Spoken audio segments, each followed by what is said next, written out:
we're going to find intercepts, asymptotes, and use that information to sketch the graph of our function.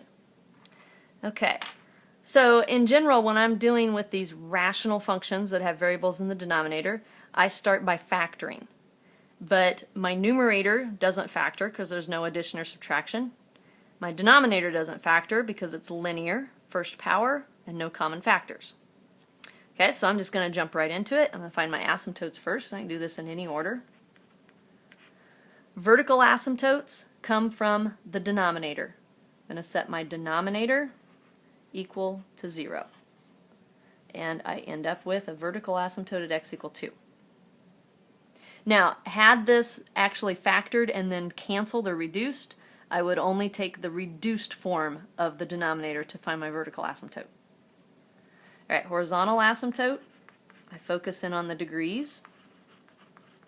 The degree is the highest power of the variable. The degree of the numerator is 2 because I've got it squared. The degree of the denominator is 1 because it's x to the first. When the degree of the numerator is larger than the degree of the denominator, there is no horizontal asymptote. Okay, now intercepts. Y-intercept. Remember function notation, f of x represents y. To find a y-intercept, you put in 0 for x. Now in the numerator, 0 squared is 0. In the denominator, 0 minus 2 is negative 2.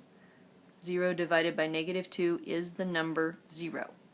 It's okay to have a 0 in the numerator. That's fine. The problem we would run into is if the denominator had come up to be 0. Then we would have no y-intercept. But here we do have a y-intercept at the number 0.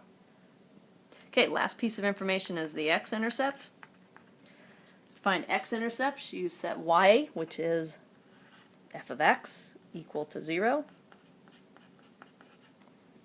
This is a rational equation.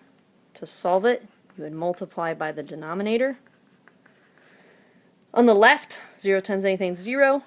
On the right, we cancel, which is why we multiplied, to be just left with the numerator equals 0. And you can use that as a shortcut if you want. Just set your numerator equal to 0. Okay, now to solve for x, I take square root. When I take a square root, I have to remember to put on a plus minus. But the square root of 0 is 0. Positive 0, negative 0 is all 0. Alright, we've found our information. So now we're ready to try to get a graph. I'm going to put on my vertical asymptote, which is at 2. That's a dashed line. There was no horizontal asymptote. I have a y-intercept at 0. And once I have that graphed, I see that, aha, that makes sense that the x-intercept is at 0, because they're both at the same point, which is the origin. Now, unfortunately, that's the only information I have so far to graph. So here's a situation where the calculator is very helpful. Alright, I've got x squared divided by x minus 2. Now, in general, you need to make sure that your calculator understands what's in the numerator, what's in the denominator. So my suggestion would be put your entire numerator in a set of parentheses and your entire denominator in a set of parentheses. Now with this one I actually have extra here because the numerator does not have any addition or subtraction. I don't really need these first set of parentheses, but the second set is definitely needed. Otherwise I'm going to get the wrong graph. Looks like a standard Windows Zoom 6 will be a good place to start. Okay, now notice that the calculator has drawn in this vertical asymptote. You need to make sure, if your calculator shows that you recognize it should be dashed rather than solid as shown on the calculator. So I'm seeing that the end goes here and then it hits this one point and then it comes and it follows my asymptote. So something like this.